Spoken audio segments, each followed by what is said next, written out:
Assalamualaikum warahmatullahi wabarakatuh. Bismillahirrahmanirrahim. Alhamdulillahirabbil alamin. Wassalatu wassalamu ala nabiyyina Muhammadin sayyidil mursalin wa ala alihi wa ashabihi wa man tabi'ahum bi ihsanin ila yaumiddin. Apa kabar teman-teman sekalian? Semoga kita senantiasa diberikan kesehatan dan selalu berada dalam lindungan Allah Subhanahu wa ta'ala. Teman-teman yang dirahmati Allah, malaikat Jibril adalah malaikat yang bertugas menyampaikan wahyu kepada para nabi dan rasul.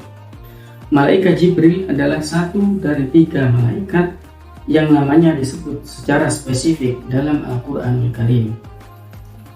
Nama malaikat Jibril disebut 3 kali dalam Al-Quran, yaitu di surat Al-Baqarah ayat 97 dan 98, juga di surat At-Tahrim ayat 4. Di dalam Al-Quran, malaikat Jibril memiliki beberapa julukan. Di antaranya adalah Ruhul Amin dan Ruhul Kudus. Malaikat Jibril diciptakan dengan kemuliaan dan kekuatan sebagaimana disebutkan dalam firman Allah Subhanahu wa ta'ala, A'udzu billahi minasyaitonir rajim. Innahu laqaulu rasulin karim, dzi quwwatin 'inda dzil 'arsy makin, muta'in thamma amin. Sesungguhnya Al-Quran itu benar-benar firman Allah yang dibawa oleh utusan yang mulia, yaitu Jibril, yang mempunyai kekuatan, yang mempunyai kedudukan tinggi di sisi Allah, yang mempunyai arasy, yang ditaati di sana di alam malaikat dan dipercaya. Rasulullah Shallallahu Alaihi Wasallam hanya 2 kali melihat wujud Jibril dalam bentuk aslinya. Yang pertama yaitu ketika Rasulullah meminta malaikat Jibril untuk menampakkan diri. Allah Subhanahu wa ta'ala berfirman, A'udzu billahi minasyaitonir rajim, wa laqad ra'ahu bil ufuqil mubin. Artinya, dan sesungguhnya Muhammad itu melihat Jibril di ufuk yang terang. Nabi Muhammad SAW kagum ketika melihat sayap sang malaikat yang membentang dari arah barat ke timur alam semesta. Sebagaimana diriwayatkan dalam hadis Imam Muslim, Rasulullah SAW bersabda, Innama huwa Jibril, lam arahu ala suratihi allati khuliqa 'alaiha ghairu hatainil marratain. Ra'aituhu munhabitan minas sama'i saddan 'idhamu khalqihi ma bainas sama'i ilal ardh. Itulah Jibril yang tidak pernah aku lihat ia dalam bentuk aslinya, kecuali pada 2 kesempatan saja. Aku melihatnya turun dari langit, di mana tubuhnya yang besar memenuhi ruang antara langit dan bumi. Dalam tafsir As-Sawi disebutkan bahwa malaikat Jibril menampakkan diri dengan tinggi yang melewati batas penglihatan. Rasulullah SAW kemudian berdialog dengan malaikat Jibril, dan Jibril memiliki 600 sayap, sebagaimana yang diriwayatkan dari Ibnu Mas'ud radhiyallahu anhu. Ra'a Muhammadin Jibril lahu 600 janahin qad saddal ufuq. Nabi Muhammad SAW melihat Jibril dalam wujud aslinya. Ia memiliki 600 sayap yang menutupi langit. Rasulullah SAW merasa takjub karena Allah menciptakan makhluk yang sangat besar seperti Jibril.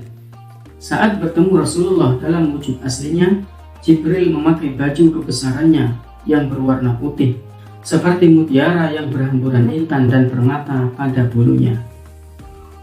Kedua kalinya Nabi Muhammad SAW bertemu dengan Jibril dalam peristiwa Isra Mi'raj.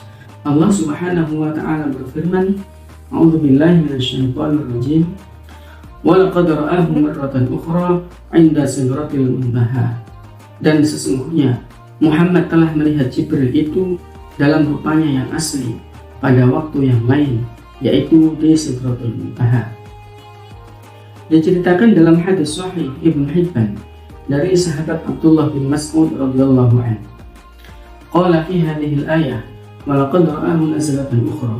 Qala Rasulullah sallallahu alaihi wasallam, ra'aitu Jibril 'inda Sidratil Muntaha alaihi sittumi'ati janahin yantathiru min rishihi at-tahawil at-turru wal yaqut. Dari Ibnu Mas'ud radhiyallahu an bahwa dia berkata tentang ayat walaqad ra'ahu nazlatan ukhra. Rasulullah Shallallahu alaihi wasallam bersabda, aku melihat Jibril di Sidratul Muntaha. Ia memiliki 600 sayap yang berhamburan di bulunya, intan dan permata dengan warna yang berbeda-beda. Ketika itu Rasulullah Shallallahu alaihi wasallam dalam perjalanan Isra Mi'raj, dan ketika di Sidratul Muntaha, Jibril tidak kuasa lagi untuk menemani Nabi menghadap Allah Subhanahu wa taala. Teman-teman yang dimuliakan Allah, sebagaimana kita ketahui bersama bahwa tugas utama malaikat Jibril adalah menyampaikan wahyu kepada para nabi. Lalu, apa tugas malaikat Jibril setelah Rasulullah wafat? Setelah Rasulullah wafat, malaikat Jibril masih memiliki tugas lain. Ia memiliki tugas sampai nanti hari kiamat, walaupun Nabi Muhammad SAW sudah wafat. Tugas malaikat Jibril selain menyampaikan wahyu adalah yang pertama, turun ke bumi bersama para malaikat yang lain. Tugas ini dilaksanakan 1 tahun sekali, yaitu pada malam Lailatul Qadar di bulan Ramadan. Pada malam yang mulia tersebut, para malaikat turun ke bumi untuk memberi keselamatan dan keberkahan. Allah Subhanahu wa taala berfirman dalam surat Al-Qadr ayat 4 dan 5, A'udzu billahi minasyaitonir rajim. Tanazzalul malaikatu war-ruhu fiha bi'idzni rabbihim min kulli amr. Salamun hiya hatta matla'il fajr. Pada malam itu turun para malaikat dan roh, yakni Jibril, dengan izin Tuhannya untuk mengatur semua urusan. Sejahteralah malam itu sampai terbit fajar. Berikutnya, yang kedua, tugas malaikat Jibril adalah untuk memenuhi atau untuk menahan hajat orang yang berdoa. Apabila seorang muslim berdoa, Allah Subhanahu wa taala memerintahkan malaikat Jibril untuk menahan sejenak dan mengabulkan doanya. Hal ini dikarenakan Allah senang mendengar lantunan doa orang mukmin. Lain halnya jika yang berdoa adalah orang kafir. Maka Allah Subhanahu wa taala memerintahkan kepada Jibril untuk segera memenuhi doanya, karena Allah tidak menyukai lantunan doa orang kafir. Sebagaimana dalam hadis riwayat Imam Al-Baihaqi dari Thabit yang tercantum dalam kitab Al-Habaik fi Akhbaril Malaik halaman 24 karya Imam As-Suyuti, telah sampai kepadaku bahwa Allah Subhanahu wa taala menugaskan malaikat Jibril dalam urusan memenuhi hajat manusia. Apabila seorang mukmin berdoa, maka Allah pun berkata kepada Jibril, "Wahai Jibril, tahanlah dulu untuk memenuhi hajatnya, karena aku sungguh sangat senang mendengar lantunan doanya." Apabila orang kafir berdoa, Allah pun berkata kepadanya, "Wahai Jibril, penuhilah apa yang menjadi hajatnya, karena sesungguhnya aku tidak suka mendengar lantunan doanya." Yang ketiga, tugas malaikat Jibril yaitu mendampingi orang yang sakaratul maut dalam keadaan suci. Saat seseorang mengalami sakaratul maut dan orang tersebut dalam keadaan suci, maka malaikat Jibril pun turun di sisi orang tersebut. Dia kemudian membawa tugas dari Allah untuk membawa rahmat dan kemudahan bagi orang yang sedang sekarat tersebut. Sebagaimana dijelaskan oleh Syekh An-Nawawi dalam kitab Nurul Dhalam, bahwa Imam Jalaluddin As-Suyuti menjelaskan, malaikat Jibril menghadiri kematian orang yang meninggal dalam keadaan punya wudu. Adapun tugas malaikat Jibril selanjutnya adalah mengurus angin. Semua urusan yang berkaitan dengan angin, maka semuanya dikendalikan oleh malaikat Jibril.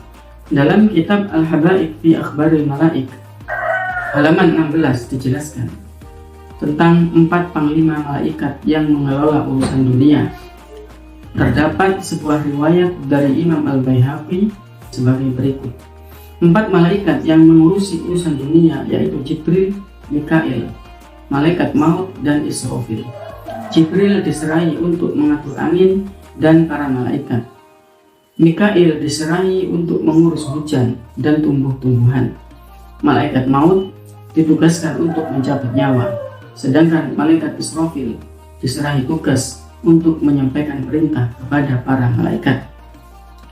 Teman-teman yang dirahmati Allah, itulah tugas-tugas malaikat Jibril selain menyampaikan wahyu.